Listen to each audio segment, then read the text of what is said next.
Uber co-founder Garrett Camp has paid a record $72 million for a home in Beverly Hills, California, and drivers are not particularly happy with that revelation. Hey everyone, this is Kevin the Apptrepreneur, and this is not a story I was going to cover, so I'm a little late in doing this, obviously. However, it was actually requested a lot that I do this story, and people were outraged, a lot more so than I honestly expected them to be. And upon reading this article, it phrased it in a way where I understood why there was an issue. Now, I want to say up front, some of you are probably not going to be particularly happy with my stance on this one. I am very much for the drivers in cases like this. I am also a believer that if you earn money, you should have the right to spend it however you feel. And I think some of you are going to hope that I think this is wrong, and I do think it's wrong. But think a lot of you are going to hope that I think this is wrong to the point where I pose it, which I don't. I think this shows a clear gap in not only what the CEOs make, but how little the drivers make. This is like by far the best example of the people at the top making so much more money than the people on the bottom. However, at the same time, considering what the guy did, he technically didn't do anything wrong. See, this is where it's complicated. Let's just start reading the article.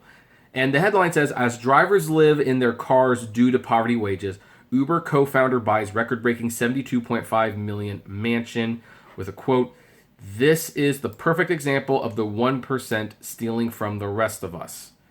Now, that in and of itself lies where the problem is, and that's where I start splitting a little bit. But we'll continue. As rideshare drivers across the U.S. and around the world continue to struggle for decent wages, benefits, and the basic right to organize, Uber co-founder Garrett Camp reportedly purchased a Beverly Hills mansion for a record-breaking $72.5 million. Uber drivers, many of whom are homeless due to the $82 billion company's notoriously low rates. I like how they're notoriously low. So that's actually, I consider that progress for drivers who want to get the word out that the rates are too low. Describing it as a striking encapsulation of how the wealthiest Americans live in luxury on the backs of exploited workers. I might not be disagreeing with this as much as I thought I did now that I'm really getting into it. Quote, This is the perfect example of the 1% stealing from the rest of us, Nicole Moore, a rideshare driver in Los Angeles, told The Guardian in an interview. Drivers are living in their cars. We're fighting for fair wages. At least share that wealth with the people who have actually built your company. I can't disagree with that. I really can't. Uber driver and labor organizer Kareem Bayoumi said Camp's mansion was purchased with, quote, our hard-earned money that they are unjustly taking from us. It's exploitation. You see, here's where I'm going to probably slightly disagree a little bit. Now, granted, I don't have the books in front of me. I don't. And I know that this is like a very, very complicated situation. However, I believe Garrett Camp owned a lot of shares in stock, Uber stock. I don't think he was personally getting a cut of all of the fares that Uber was stealing from the drivers and continue to steal from the drivers. Now, granted, those stolen fares may be contributing to the stock price. However, from what I see, the stock price was built because of excitement. I mean, Uber was never profitable. They're continuously losing money, which means the value of the stock is the value that the shareholders feel that stock is worth, and apparently losing money doesn't matter to them. Uber is not making money. At least they claim they're not making money. And I'm sure their books show that they're not making money. I mean, it's very complicated how this all works out. So I don't believe Camp was personally getting a cut out of every fare, out of every outrageous take-home from Uber to buy a $72 million mansion. From what I understand, Garrett Camp, or was it the other co-founder? I kind of forgot about the co-founders, sold a lot of their stock in Uber the day it went public, and they pretty much cashed out. They invested in the company early on. They went public. They made a lot of money, and then they cashed out. And then Camp decided, you know what? I'm gonna buy a $72 million mansion. Like, now, why would you need a $72 million mansion? I don't know. I have a hard time even imagining living in a $72 million mansion. Heck, I'm looking at houses, and there's like a couple $1 million houses that I would be perfectly happy with. There are a couple $400,000 houses in Sacramento that I would love to have. That seems like paradise to me. You know what? Quiet neighborhood. You have like a little patio on the second floor. You can overlook, a little creek nearby. That seems like living to me. I don't know why you need this giant mansion. Do they have a picture of the mansion here? No, they don't. Well, I've seen a picture of it, and it's in fact, maybe this is the mansion. Is this? Let's see if we can't get a look at what this mansion actually looks like. So that's what the mansion looks like. And granted, look, that looks nice, but I mean, that doesn't look like me though. Just look at all this space in the middle. I don't know why there's all that space there. I mean, this table, not my style. The living room, like, where's the TV setup? Where's the TV with the surround sound setup in this room? I don't know. So that's the only picture they have. So yeah, that doesn't look like something I would personally do. However, if you want to buy that house, I guess it's your prerogative. So let's continue. Camp's residential splurge, first reported Monday by Variety, comes just weeks after Uber and Lyft workers across the globe went on strike in May to protest poverty wages ahead of Uber's stock market debut. As Common Dreams reported at the time, President Donald Trump's National Labor Relations Board gave Uber a boost shortly after its public market debut by ruling the company's drivers are independent contractors and not entitled to the organizing rights of traditional employees. The National Labor Relations Board has been around for a while. I mean, anyway, I'm not going to get into that. Vina Dubal, an associate professor of employment law at the University of California, Hastings, told The Guardian on Tuesday that Uber became an immensely powerful company by evading labor laws and mistreating workers, which they have. It's a slap in everyone's face, Dubal said of Camp's mansion purchase, which comes in the midst of a homelessness crisis in Los Angeles. The capitalist system we have has unduly rewarded him with extraordinary in-your-face wealth. This amount of money could change people's lives. It is true. However, he earned that money. I mean, yeah, here's what I'm saying. He earned that money, okay? And he can buy whatever he wants with that money. Here's the other thing, though. You see these people right here? They arguably worked just as hard as he did. Maybe in a different capacity. I mean, yeah, they're not building the company. They're not investing their own money. Well, actually, yeah, they kind of are now that I think about it. Yeah, no, it's pretty much the same now. I mean, he invests in the company through stock options and capital funding. They invest with their cars and the gas and all that jazz. And he reportedly put in a lot of 60, 70-hour work weeks. Well, there's a lot of Uber drivers that put in 60 to 70-hour work weeks.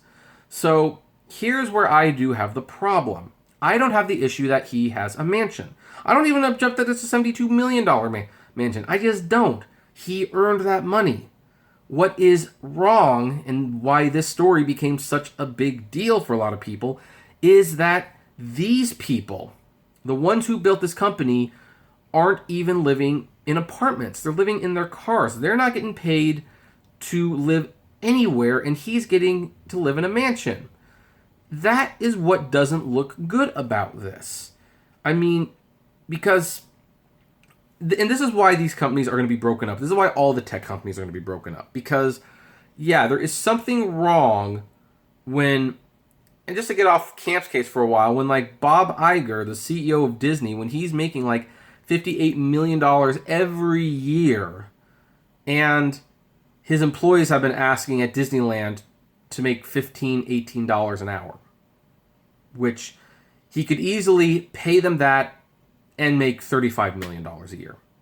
Like, that's where it starts getting to be a little despicable.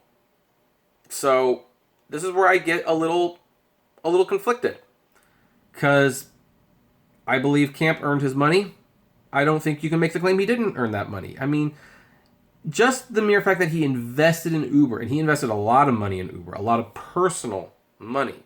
Like, he invested the kind of money that for a lot of people, that's putting their future on the line. It's putting their future on the line. And it worked out for him. There's a lot of people who it doesn't work out for, they lose their life savings. That's just how it is. So if he wants to buy a $72 million house with the money he made from his investment, you know what? Good for him.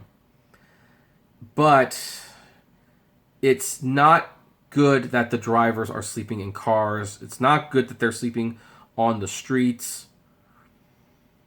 And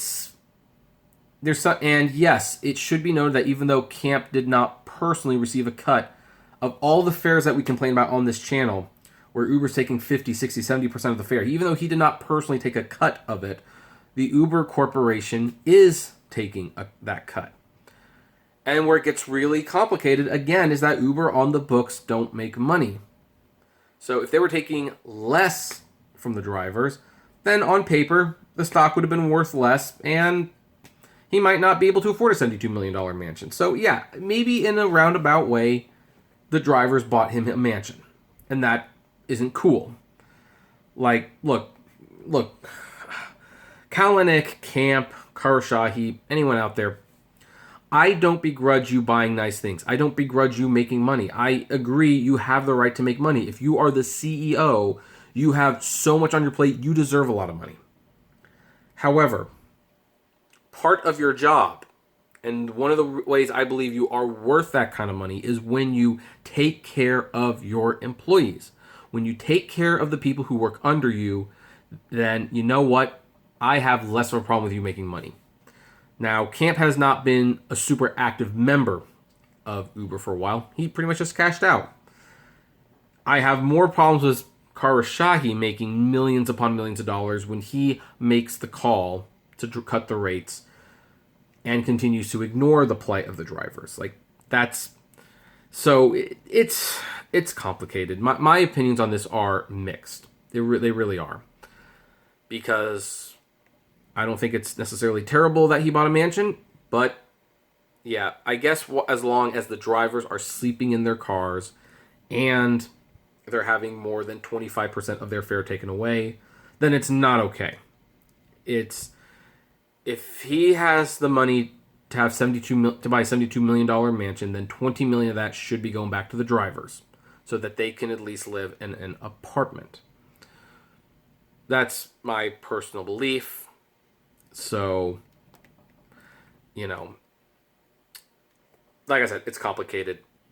I expect this to inspire a huge conversation, by the way. So, I know it's a touchy subject, but what do all of you think about this? Do you think Garrett Camp deserves to buy a $72 million mansion? Do you think he doesn't?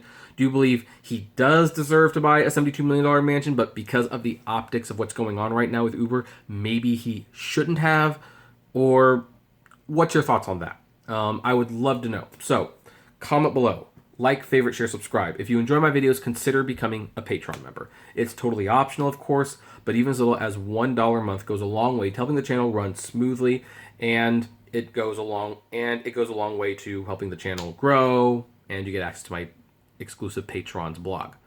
If gas prices are getting you a little down, check out the GetUpside app below. It's totally free, and you get cash back on every gas purchase. If you want to see more videos from me, check out the Kevin T. Rodriguez and Apptrepreneur Vlogs channels, where there's different content, but more from me and, my wonderful face, I guess. And if you want to talk to me or other fellow Uber drivers, check us out at the Apptrepreneur Hangouts on Facebook. And as always, flame responsibly. Have a good one.